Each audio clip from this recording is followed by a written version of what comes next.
Good day to you. My name is Merrill Litchfield. I'm a resident of Monarch Landing, and many of you know I worked for the Naperville Fire Department for 31 years.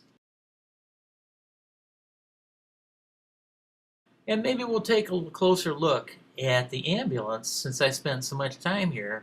One of the things we're going to do today is give you a little bit of a demonstration of what an ambulance crew does when they respond to an auto accident.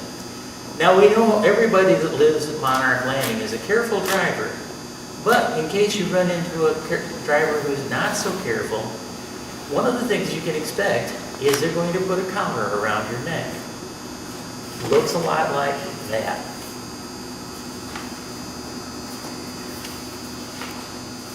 One of my pet questions when an auto accident victim asks, is this necessary? You ever play catch with a bowling ball? Well, your head weighs about 16 pounds and your neck is stuck with the task of trying to hold it on your body when your car slams to a stop. So, for the fear that the neck may possibly have been fractured, we have to immobilize the neck. We also have to immobilize the spine, which is why I'm sitting on a spinal board, or what we just call a backboard. Okay, guys.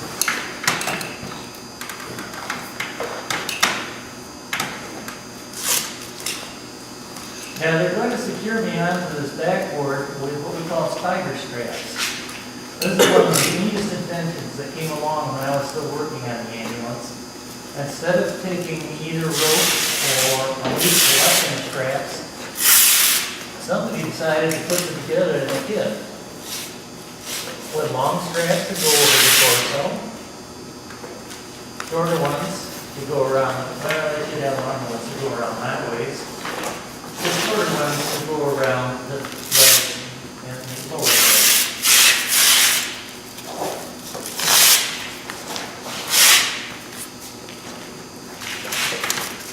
All right, Merrill, you're all set. You guys ready for lunch? Yeah, we'll see you after lunch, Merrill. All right, enjoy after lunch. Don't leave me like this!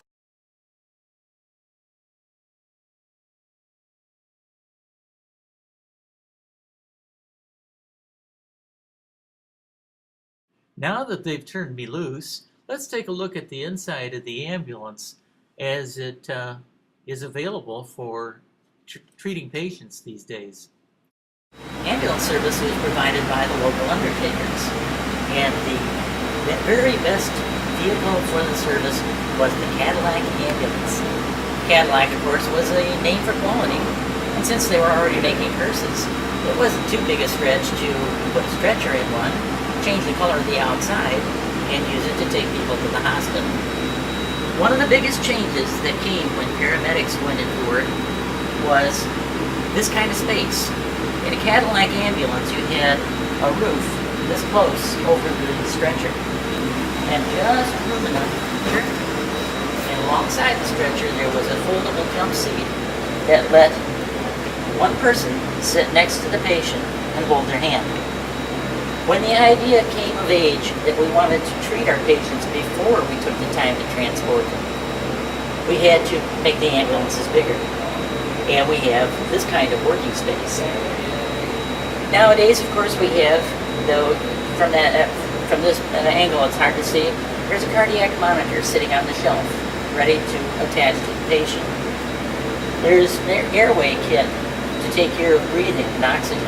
And you see an oxygen tank strapped to the foot of the stretcher, ready to keep the patient well oxygenated on the way to the hospital. We also have a drug box where we have specific drugs for certain problems. Our standing orders permit us to start an IV and to give certain drugs. The very next thing we have to do is call the hospital, let them know what we have, let them know what we've done, let them know how soon we'll be there.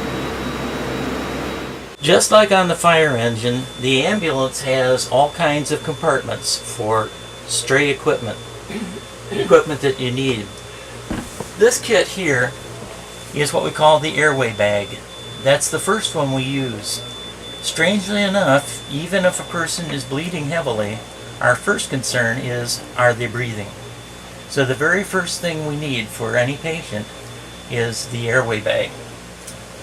We've got other kits too. Suction for somebody whose airway is becoming fouled with secretions, vomit. We have to keep that airway clear. One of the neatest things that we have to do if a patient is going to be a critical patient for a period of time is we can put a tube down into the windpipe to keep that airway secure. Here's one of the biggest things a paramedic relies on, the cardiac monitor, to see what your heart is doing electrically. There are certain rhythms that are a huge red flag and we need to do something immediately. The biggest thing we can do is defibrillation for a heart that stopped beating and is just wiggling inside the chest. A short, sharp electric shock is given. The heart muscle goes into spasm all at once, and we hope that as it comes out of that spasm, it can fall back into a regular rhythm. Equipment that you need. This kit here is what we call the airway bag. That's the first one we use. Strangely enough, even if a person is bleeding heavily, our first concern is, are they breathing? So the very first thing we need for any patient is the airway bag. We've got other kits too. Suction for somebody whose airway is becoming fouled with secretions, vomit. We have to keep that airway clear. One of the neatest things that we have to do if a patient is going to be a critical patient for a period of time is we can put a tube down into the windpipe to keep that airway secure. The place where the medic in charge of the patient can sit, actually we move around a bit. We're supposed to have seat belts on when we're in motion, but usually we bend that rule a little bit if patient care is involved. From this position, there's all kinds of equipment available to you. Stored close enough that you can reach it if you need it. One thing they've added since I last worked on an ambulance is a little pull-out shelf here, which gives you a place to write. And here's one of the paramedics' most important tools, the clipboard. Because just like any other job, the job's not done until you've finished with the paperwork. Not only are the compartments on the inside of the ambulance, there's compartments on the outside. This door gives us outside access to all the shelves that we could reach from the inside of the cabin. Plus one that's available only from the outside, and we hope never to have to use this silly thing because this is the mass disaster kit.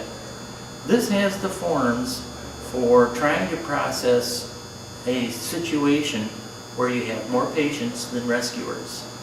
It's going to be hard work, it's going to be long work, and eventually you'll get caught up. But they do have the materials on hand to begin. One that we use a lot at an auto accident. It has the backboards, the trauma kits that have the smaller tools for handling trauma patients, and something that they've improved since I retired. I don't recognize it, but it sure looks impressive. Thank you for taking this tour with me, visiting the different parts of the Naperville Fire Department. I was proud to be a member for 31 years, and I'm always glad to share some of those experiences